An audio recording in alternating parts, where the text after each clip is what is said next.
Speaker, sir, thank you for allowing me to speak on the President's address. It's an honor for me to be able to speak at this House today.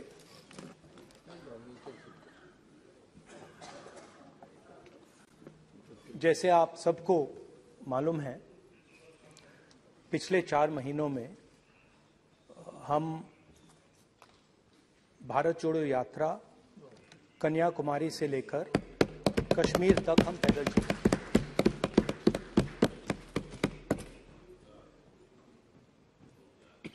3,600 kilometre तकरीबन। और इस यात्रा पे बहुत कुछ सीखने को मिला। बस बस बस बस कोई बात। इस यात्रा में बहुत कुछ सीखने को मिला और जो जनता की आवाज, हिंदुस्तान की आवाज है, उसको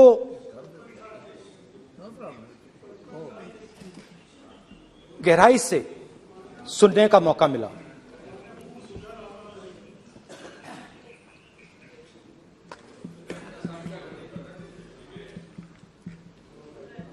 शुरुआत में, यात्रा की शुरुआत में मैंने सोचा था कि 3,500 किलोमीटर चलने हैं और मुश्किल है मगर किया जा सकता है।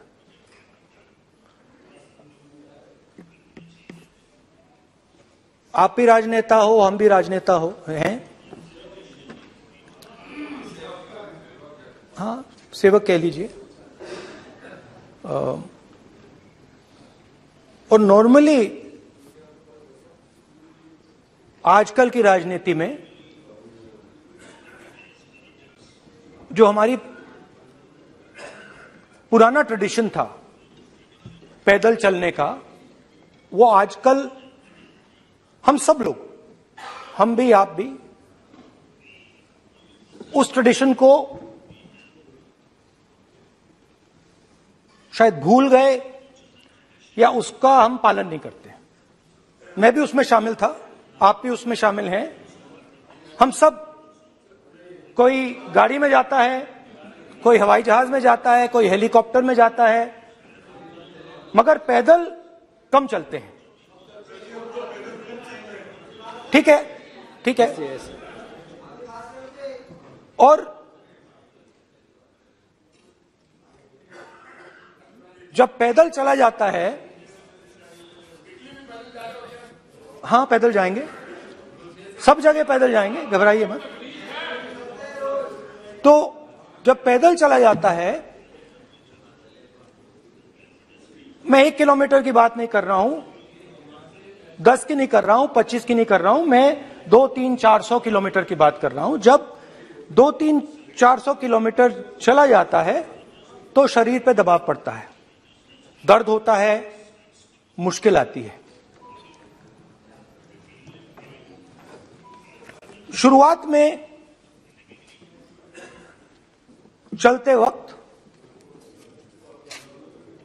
लोगों की आवाज सुन रहे थे हम, मगर हमारे दिल में यह भी था कि हम भी अपनी बात रखें। कोई हमारे पास आता था, कहता था कि मैं बेरोजगार हूं,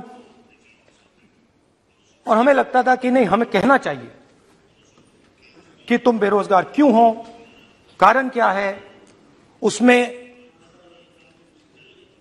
हम विपक्ष का रोल भी प्ले कर लेते थे, आपकी भी बुराई कर देते थे। नहीं, वो तो है, वो भी करेंगे, हम भी करेंगे। मगर थोड़ी देर चलने के बाद एक बदलाव आया, और जो हमारी आवाज थी, जो ये डिजायर था बोलने का कि भैया बेरोजगारी इसलिए है, महंगाई इसलिए है, वो बिल्कुल बंद हो गई।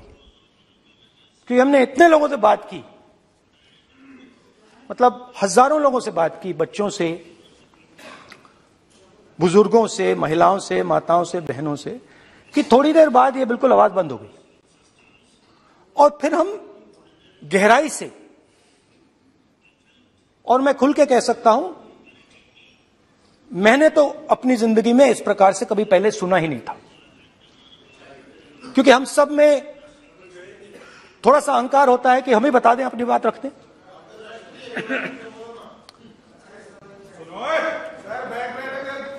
तो आस्ते आस्ते जब हम चले 500-600 किलोमीटर बाद, जनता की आवाज गहराई से सुनाई देने लगी। और एक प्रकार से यात्रा, इंडिविजुअल्स नहीं, यात्रा हमसे बोलने लगी। नहीं, गहरी बात है, समझ नहीं आएगा। आप समझने की कोशिश करो। यात्रा हमसे बोलने लगी। 200 किलोमीटर आप चलने की कोशिश करिए, पता चल जाएगा। और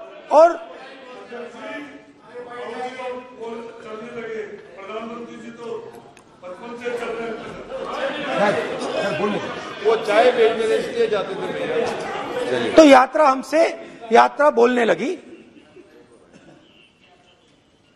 कोई आता था, कहता था, युवक आता था, कहता था मैं बेरोजगार हूं। हम सवाल पूछते थे, क्या पढ़ा आपने? इंजीनियरिंग की, अब क्या करते हो? कोई कहता था मैं बेरोजगार हूं, कोई कहता था मैं उबर चलाता हूं, कोई कहता था मैं मजदूरी करता हूं।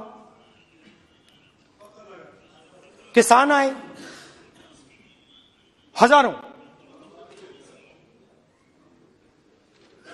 प्रधानमंत्री बीमा योजना की बात की कि हम पैसा भरते हैं, तूफान आता है, आंधी आती है, पैसा गायब हो जाता है।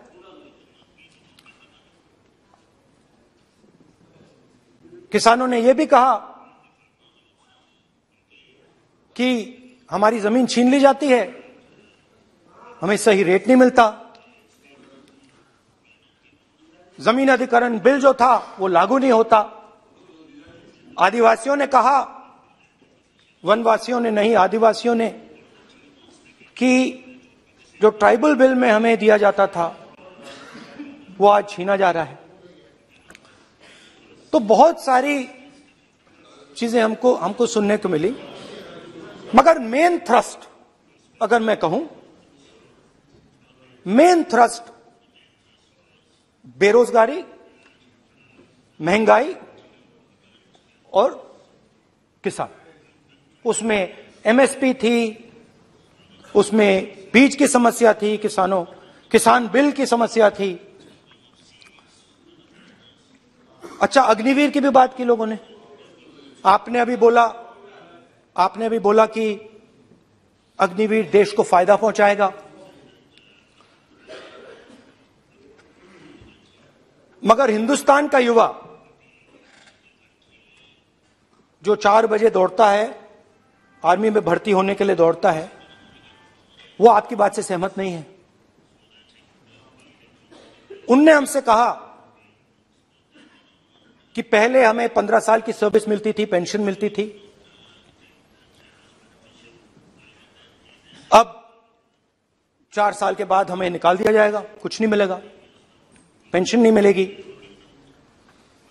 सीनियर ऑफिसर्स ने कहा कि हमें तो लगता है कि ये जो अग्निवीर योजना है ये आर्मी के अंदर से नहीं आई, ये कहीं और से आई है, ये आरएसएस से आई है, होम मिनिस्ट्री से आई है।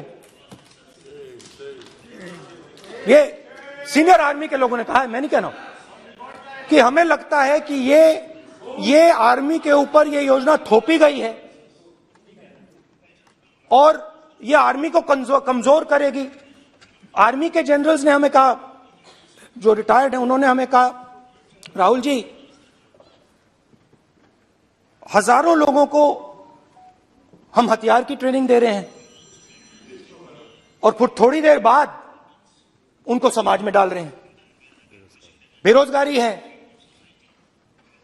समाज में हिंसा बढ़ेगी।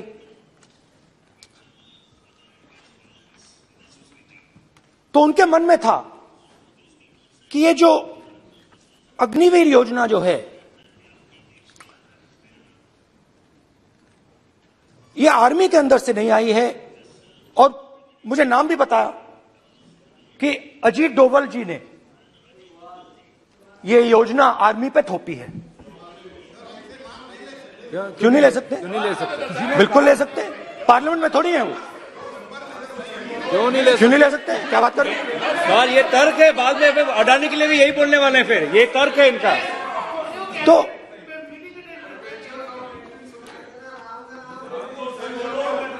तो इंटरेस्टिंग बात यह है, इंटरेस्टिंग बात यह है कि मैंने फिर प्रेसिडेंट्स एड्रेस पढ़ा। देश के सब युवा अग्निवीर अग्निवीर अग्निवीर अग्निवीर बोल रहे हैं, कह रहे हैं कि ये आर्मी के ऊपर थोपा गया है, हमें नहीं चाहिए। आर्मी के लोग कह रहे हैं हमें नहीं चाहिए।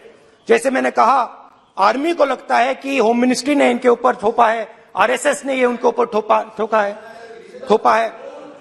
तो ये आवाजें आ रही हैं। अब मैंने आपका बैठिए, अब बैठिए, कौन सा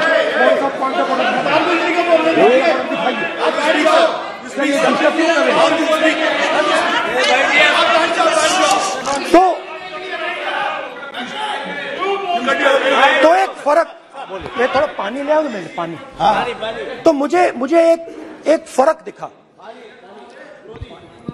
प्रेसिडेंट्स एड्रेस में बहुत सारी चीजें बोली गई। अग्निवीर के लिए एक लाइन थी, एक शब्द, एक बार अग्निवीर शब्द का प्रयोग किया गया, और वो भी अग्निवीर योजना हमने दी, उससे ज्यादा कुछ नहीं बोला। कहां से आई, कौन लाया, किसको फायदा होगा, ये नहीं बोला। बेरोजगारी शब्द ही नहीं था उसमें। आपने देखा होगा, बेरोजगारी शब्द ही नहीं था प्रेसिडेंट एड्रेस में। महंगाई शब्द ही नहीं था। तो जो यात्रा में हमें सुनने को मिला, अग्निवीर, महंगाई, किसान, बेरोजगारी, प्रेसिडेंट एड्रेस में था ही नहीं। उस पे नहीं है। तो ये मुझे थोड़ा अजीब लगा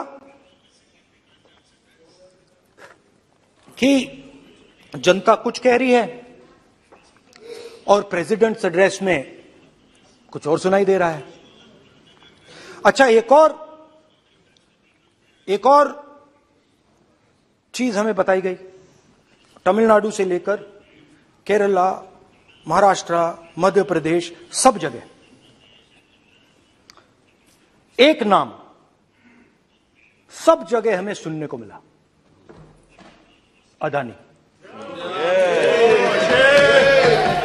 यह नाम पूरे हिंदुस्तान में,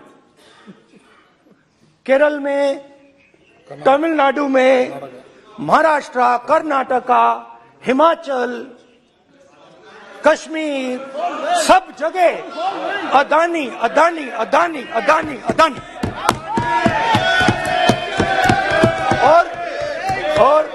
और ये नाम नहीं, और इस नाम के बारे में जब लोग बोलते थे मुझसे, तो 2-3 सवाल पूछते थे। ये पूछते थे कि ये जो अदानी जी हैं, ये किसी भी बिजनेस में घुस जाता है, ये सफलता प्राप्त कर जाता है, ये कभी फेल नहीं होता। और युवाओं ने मुझसे यह सवाल पूछा कि भाई ये हो क्या रहा है, हम भी सीखना चाहते हैं। मोदी जी ने कहा स्टार्टअप करो, हम भी अदानी जी जैसे बनना चाहते हैं। तो भैया किसी भी बिजनेस में घुस जाओ और एकदम सक्सेस हो जाए। यह पहला सवाल था। दूसरा सवाल था कि ये अदानी जी हैं, ये किसी भी बिजनेस में घुस जाते हैं। पहले ये 1-2 बिजनेस करते थे, अब ये 8-10 सेक्टर्स में काम करते हैं। Airports, data centres, cement, solar energy, wind energy, aerospace and defence, consumer finance, renewables, media. तो उन्होंने मुझसे पूछा कि राहुल जी, हाँ वेट करो, वेट। हाँ, धन्यवाद। पोर्ट्स की बात भी थी, पोर्ट्स की बात भी थी। ये भी सवाल पूछा, ये भी पूछा कि भैया एक बात बताइए, राहुल जी बताइए हमें कि अदानी जी का जो नेटवर्थ है वो 3 साल के अंदर, नहीं सॉरी 2014 से लेकर 2022 तक ये $8 बिलियन से $140 बिलियन कैसे हो गया? कैसे हुआ? मोदी कैसे? मोदी है तो मुमकिन है। ये 2014 में अगर आप दुनिया की, मुस्कुरा रहे हैं आप, बीजेपी में है ना आप, तो ये लिस्ट आती है, एक लिस्ट आती है दुनिया के सबसे अमीर लोगों की। इस पे ये 609 नंबर पे थे 14 में, 609 पीछे बिल्कुल। पता नहीं जादू हुआ, दूसरे नंबर पे पहुंच गए। मोदी है तो मुमकिन है।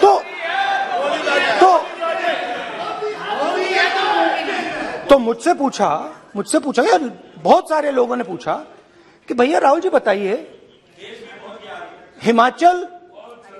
हिमाचल में सेब की बात होती है अदानी जी, कश्मीर में सेब की बात होती है अदानी जी, पोर्ट्स की बात होती है अदानी जी, एयरपोर्ट की बात होती है अदानी जी, इंफ्रास्ट्रक्चर, अच्छा हम सड़क पे चल रहे हैं, मैं पूछूं किसने बनाई? अदानी जी। तो लोगों ने यह भी पूछा कि राहुल जी ये जो अदानी जी जो हैं, इनकी सफलता कैसे हुई? ये इतने बिजनेसेस में कैसे घुस गए? इतनी सफलता कैसे प्राप्त हुई? और सबसे जरूरी सवाल, इनका हिंदुस्तान के प्रधानमंत्री के साथ क्या रिश्ता है और कैसा नहीं? देश जानना चाहता है, तो देश जानना चाहता है। ये देखिए रिश्ता, ये देख लीजिए प्लीज पोस्टर माननीय सदस्य पब्लिक में है सर। नहीं स्पीकर सर, वो फोटो है सर, वो पोस्टर नहीं है। आप वरिष्ठ सदस्य हैं, प्राइम मिनिस्टर की फोटो है सर, उसके नियम में बहुत नहीं, उनका अच्छा चेहरा सदन ने दिख रहा नियम है। बनाया है। उनके वहां पे उनके पीछे अदानी का लोगो है, अदानी जी के हवाई जहाज में घुस रहे हैं।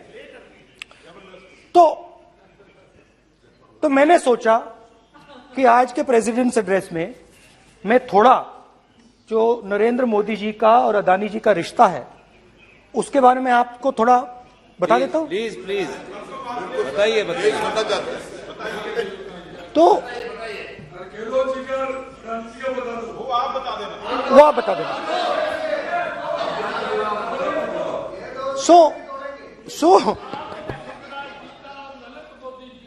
So the relationship begins many years ago when Narendra Modi ji was the Chief Minister of Gujarat.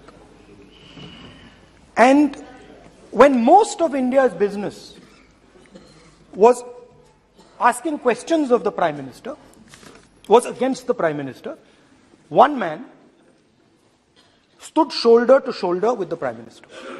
He didn't back down. That's commendable. It's not a joke. He was loyal to the Prime Minister.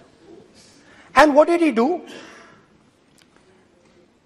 He helped Mr. Modi construct the idea of resurgent Gujarat.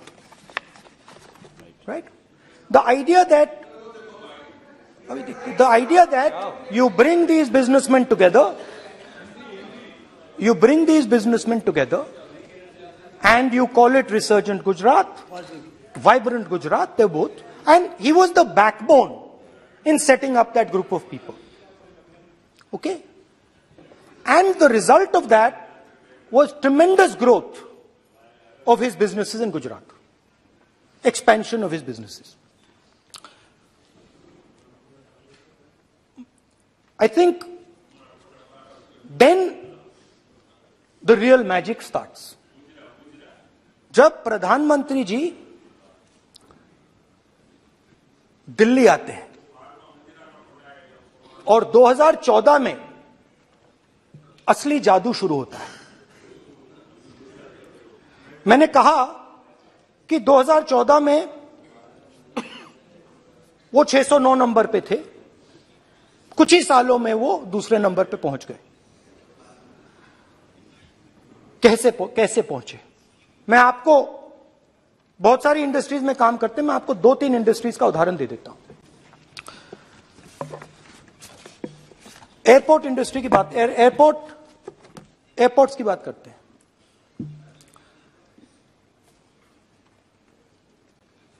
कुछ साल पहले सरकार ने हिंदुस्तान के airports को develop करने के लिए दिया। नियम था, there was a rule that anybody who does not have prior experience in airports cannot be involved in development of these airports. नहीं, गलत नहीं बोल रहा हूं।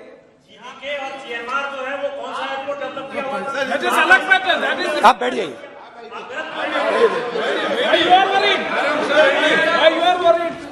अडानी के डिफेंस में आ गए सर। रूल था कि अगर कोई एयरपोर्ट बिजनेस में नहीं था तो वो इन एयरपोर्ट्स को ले नहीं सकता था।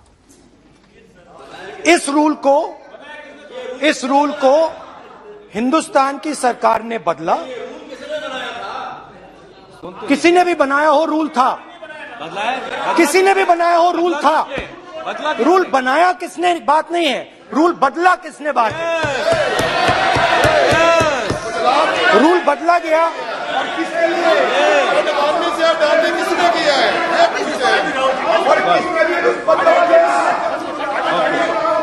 रूल बदला गया।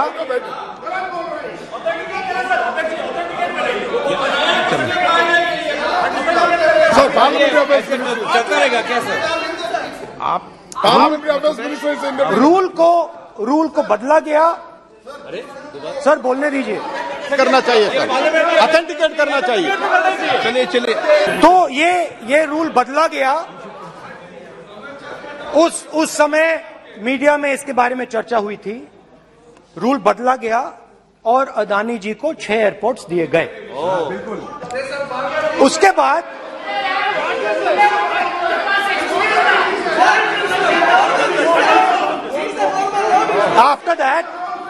after that India's most strategic profitable airport, Mumbai airport, was taken away by GVK, hijacked by using the agencies. The agencies को CBI, ED का प्रयोग कर GVK पर दबाव डालकर हिंदुस्तान की सरकार ने उस एयरपोर्ट को अदानी जी के हाथों में कर दिया। सच है। रिजल्ट क्या आया? रिजल्ट आया कि एयरपोर्ट्स में आज अदानी जी 24% हिंदुस्तान की एयर ट्रैफिक को अपने एयरपोर्ट से निकालते हैं और 31% एयर फ्रेट उनके एयरपोर्ट्स में से निकलता है। अब ये काम हिंदुस्तान की सरकार और हिंदुस्तान के प्रधानमंत्री जी ने फैसिलिटेट किया। अब आपने, जो पिछले स्पीकर थे उन्होंने फॉरेन पॉलिसी की बात की, हम भी फॉरेन पॉलिसी की बात करते हैं। चलिए डिफेंस से शुरू करते हैं। बहुत ऑप्शंस है, आप बताइए कहां से शुरू करें। बिजली, डिफेंस, बहुत ऑप्शंस है। Defence, let us start with defence. अब डिफेंस में अदानी जी का कोई एक्सपीरियंस नहीं था, 0 एक्सपीरियंस। कल मैंने प्रधानमंत्री को HAL में देखा। प्रधानमंत्री जी ने कहा कि गलत आरोप लगाया, मगर रियलिटी तो यह है कि HAL का जो कॉन्ट्रैक्ट था 126 हवाई जहाजों का, वो अनिल अंबानी को चला गया और अनिल अंबानी बैंकरप्ट हो गया। वहां भी फैसिलिटेशन था। अब देखिए, और ये जो फ्यूचर एंटरप्रेन्योर्स हैं, जो बिजनेस स्कूल हैं, हार्वर्ड यूनिवर्सिटी जैसे स्कूल हैं, इनको इसका केस स्टडी, इसकी केस स्टडी बनानी चाहिए, शायद बने। How to use government power to build individual businesses, case study.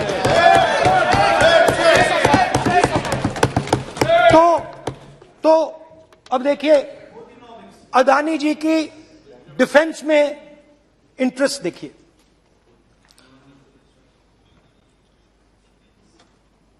Elbit company के साथ हिंदुस्तान में अदानी जी ड्रोन्स बनाते हैं। ड्रोन्स को हिंदुस्तान की एयरफोर्स, आर्मी, नेवी के लिए रिफिट करते हैं। अदानी जी ने यह काम कभी नहीं किया है पहले। एचएएल ये काम करती है। हिंदुस्तान में और भी कंपनीज हैं जो ये काम करती हैं, मगर प्रधानमंत्री जी इजरायल जाते हैं और उसके एकदम बाद अदानी जी को ये कॉन्ट्रैक्ट मिल जाता है, मगर एक नहीं मिलता। ये मत सोचिए कि सिर्फ एक कंपनी की बात हो रही है, ये इंडस्ट्रीज की बात होती है यहां पे। जैसे मैंने आपको दिखाया, एयरपोर्ट का पूरा सिस्टम उठा के ले गए, 30% मार्केट शेयर एयरपोर्ट में ले गए, वैसे ही डिफेंस में करा। तो 4 डिफेंस की इनके पास कंपनीज हैं। यह काम इन्होंने कभी नहीं किया।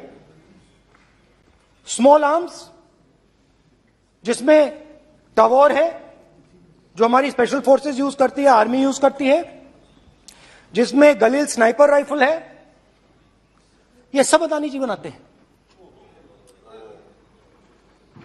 सीधा स्ट्रेट इजरायल में प्राइम मिनिस्टर जाते हैं, प्राइम मिनिस्टर के साथ वहां पे मतलब बीच में पैदल चलते हैं और फिर जादू से पीछे से इंडिया का फर्स्ट कॉम्प्रिहेंसिव एमआरओ मिल जाता है मेंटेनेंस के लिए, जहाजों के मेंटेनेंस के लिए। स्मॉल आर्म्स का बिजनेस मिल जाता है, इजरायली जो ड्रोन्स हैं उसका बिजनेस मिल जाता है। मतलब जो हिंदुस्तान और इजरायल का डिफेंस का रिश्ता है वो पूरा का पूरा अदानी जी के हाथ में चला जाता है, खत्म कहानी। हाँ, उसमें पेगासस भी है, तो पता नहीं वहां से क्या मतलब पेगासस कैसे आया, क्या हुआ, किसने दिया। अच्छा, एक और बड़ी इंटरेस्टिंग चीज है, एक कंपनी है अल्फा डिफेंस, जो डिफेंस इलेक्ट्रॉनिक्स का काम करती है, एवियोनिक्स का काम करती है और बहुत स्ट्रेटेजिक कंपनी है। वो भी अदानी जी के हवाले कर दी गई, अदानी जी ने एक्वायर कर लिया। तो आपने देखा कि एयरपोर्ट्स का बिजनेस 30% मार्केट शेयर, हिंदुस्तान और इजरायल का जो वेपन्स का बिजनेस है 90% उठा के ले गए। एक विजिट, फॉरेन पॉलिसी, ये है फॉरेन पॉलिसी। चलिए, अब मैंने आपको इजरायल की बात बताई, ऑस्ट्रेलिया चलते हैं। कोयला, ऑस्ट्रेलिया चलिए। ऑस्ट्रेलिया में प्रधानमंत्री जाते हैं। आप बोलिए। सर, स्पीकर सर, प्रधानमंत्री जी ऑस्ट्रेलिया जाते हैं और जादू से State Bank of India $1 billion loan Adani ji को ऑफर कर दिया। सर, इसका भी डॉक्यूमेंट जरूरी है क्या, बताओ। मोदी जी, आपका सरकार की पास है। Sadyr please. उसके बाद मैं उदाहरण दे रहा हूं, पूरी दुनिया में मोदी जी जाते हैं, घूमते हैं, तो मैं बता देता हूं क्या होता है वहां पे। बांग्लादेश में गए, हाँ, काम पे ही जा रहे हैं, वही तो बोल रहा हूं, काम पे जा रहे हैं। बांग्लादेश जाते हैं,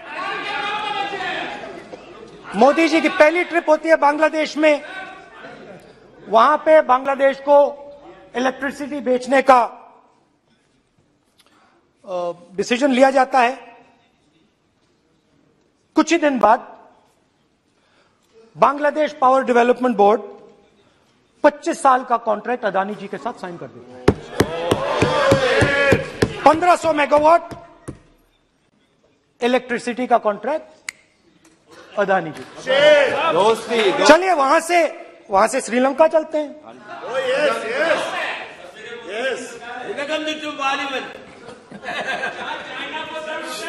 जून 2022 में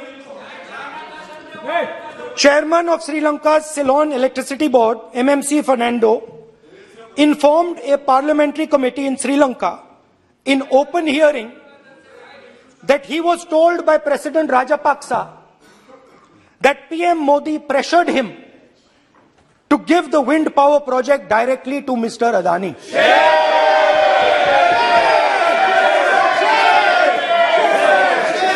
मतलब श्रीलंका इलेक्ट्रिसिटी बोर्ड के चेयरमैन कहते हैं कि उन्होंने राजापाक्सा जी ने कहा कि हिंदुस्तान के प्रधानमंत्री ने उनको कहा है कि ये विंड पावर का प्रोजेक्ट है, ये अदानी जी को देना है। तो ये रही आपकी फॉरेन पॉलिसी। ये हिंदुस्तान की फॉरेन पॉलिसी नहीं है, ये अदानी जी की फॉरेन पॉलिसी है, उनके बिजनेसेस बनाने की फॉरेन पॉलिसी है। अब यात्रा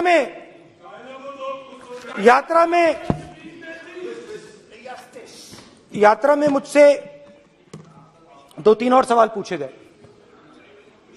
यात्रा में लोगों ने मुझसे पूछा, राहुल जी ये जो LIC कंपनी है इसका पैसा अदानी जी की मदद करने के लिए क्यों डाला जा रहा है?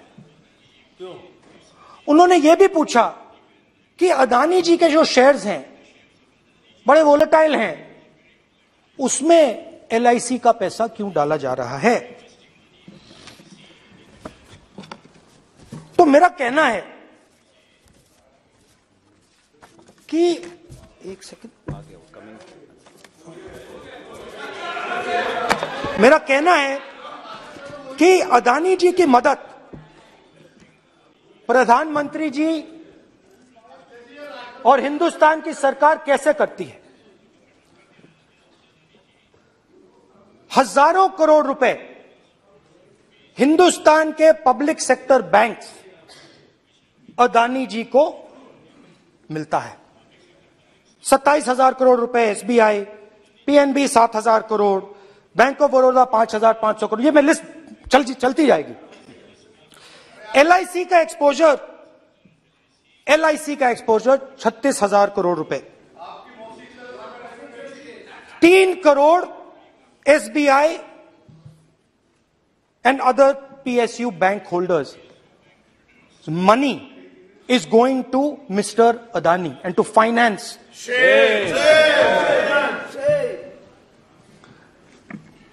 Now, of course, there is another question. तो मदद कैसे हो रही है? हिंदुस्तान के पब्लिक सेक्टर बैंक्स का पैसा, LIC का पैसा नरेंद्र मोदी जी, अदानी जी को दिया जा रहा है। अगर कोई सामने खड़ा हो जाता है, जैसे जीवी के लोग खड़े हुए, ED, CBI एजेंसीज आ जाती हैं, उनको परे कर देती हैं। तेलंगाना में भी एक पोर्ट का उदाहरण था, मगर मेन सवाल और सबसे इंटरेस्टिंग सवाल दूसरा है। कुछ दिन पहले ये हिंडनबर्ग रिपोर्ट आई, उसमें लिखा था कि अदानी जी की हिंदुस्तान के बाहर शेल कंपनीज हैं। ये जो शेल कंपनीज हैं, सबसे पहला सवाल है, ये हैं किसकी? ये किसकी है मॉरिशस में जो शेल कंपनीज हैं? और ये जो हजारों करोड़ रुपया ये शेल कंपनीज हिंदुस्तान में भेज रही हैं, ये किसका पैसा है? और क्या ये काम अदानी जी फ्री में कर रहे हैं? अब मैं ये सवाल क्यों पूछ रहा हूं? क्योंकि अदानी जी स्ट्रेटेजिक बिजनेसेस में काम करते हैं। अदानी जी हिंदुस्तान के पोर्ट्स को डोमिनेट करते हैं, अदानी जी हिंदुस्तान के एयरपोर्ट्स को डोमिनेट करते हैं और जैसे मैंने कहा अदानी जी हिंदुस्तान की डिफेंस इंडस्ट्री में बहुत जरूरी रोल प्ले करते हैं। तो मेरा पहला एक छोटा सा सवाल है कि जो शेल कंपनीज हैं इनके बारे में हिंदुस्तान की सरकार ने कोई सवाल नहीं उठाए? ये कौन लोग हैं, ये किनकी कंपनीज हैं? ये स्ट्रेटेजिक मामला है, पोर्ट्स का मामला है, एयरपोर्ट्स का मामला है, डिफेंस का मामला है, और जो कंपनी इन स्ट्रेटेजिक एरियाज में काम कर रही है उनके बारे में आपको मालूम ही नहीं। ये नेशनल सिक्योरिटी का मुद्दा है, आपको मालूम ही नहीं कि ये शेल कंपनीज किसकी हैं, कितना पैसा आ रहा है, किसका पैसा आ रहा है। तो एक बहुत बड़ा सवाल है, ये पैसा किसका है, ये शेल कंपनीज किसकी हैं, और ये हिंदुस्तान की सरकार की जिम्मेदारी है ये पता लगाना ये किसकी शेल कंपनीज है और ये किसका पैसा अंदर आ रहा है। JPC, JPC, we want JPC, we want JPC.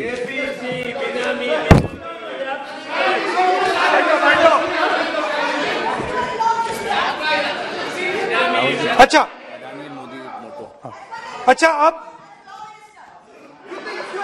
अब चलिए छोटा सा बजट के बारे में बता देता हूं।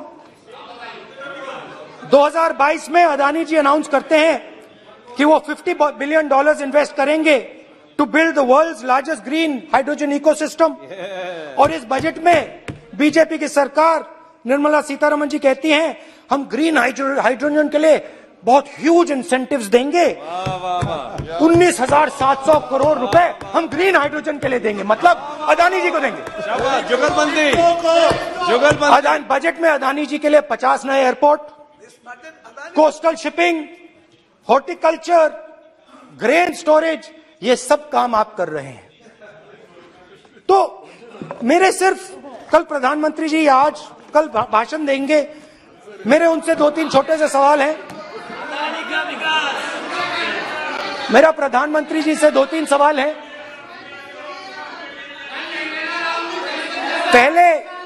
पहले अदानी जी के हवाई जहाज में मोदी जी जाते थे, अब मोदी जी के हवाई जहाज में अदानी जी जाते हैं।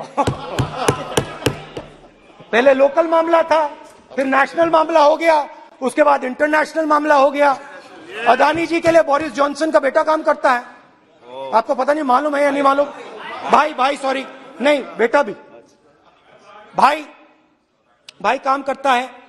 तो ये मामला पहले गुजरात का मामला था, फिर ये हिंदुस्तान का मामला हुआ, अब ये इंटरनेशनल मामला हो गया है। तो मेरा सवाल प्रधानमंत्री जी से, और सिंपल सवाल है, प्रधानमंत्री जी आपकी फॉरेन ट्रिप्स पे अदानी जी और आप कितनी बार एक साथ गए? Adani ji, how many times did you travel together with Adani ji? How many times did Adani ji join you later on a visit? How many times did Adani ji travel to a country immediately after you did? Good question. And in how many of these countries after you visited did Adani ji get a contract? Good question. Also an important question, जरूरी सवाल, अदानी जी ने BJP को पिछले 20 साल में कितने पैसे दिए हैं?